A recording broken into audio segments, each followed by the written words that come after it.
C'est à 11h30 que la cérémonie de clôture des activités dédiées au mois des droits des femmes a commencé. Les membres qui se sont donné rendez-vous en la salle Marini Bodo de la paroisse du Centenaire protestant ce 17 avril 2024 ont été rejoints en début d'activité par Georges Kochigimea, secrétaire général aux ITP, représentant personnel du ministre Alexis Guissaro.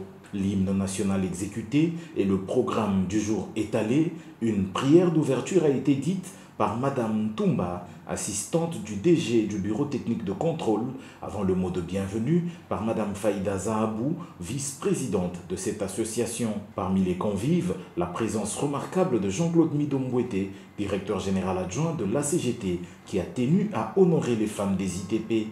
Il s'en suivra alors la présentation de la structure AFM-ITPR par la présidente Flore Wondozu.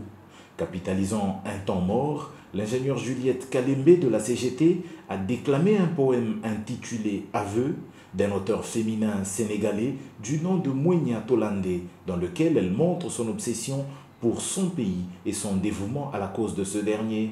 Elle explique que ce n'est pas par orgueil qu'elle chante son patriotisme, mais que c'est plutôt parce que c'est un devoir sacré lui confié par les ancêtres. Par la suite, il s'ensuivra une présentation des deux exposés autour du thème « Accroître les ressources nécessaires à l'épanouissement de la femme ingénieure des ITP en particulier et celui de la femme en général par les ingénieurs Marthe Mougalou des Ponts et Chaussées et Juliette Kalembe de l'Agence congolaise des grands travaux.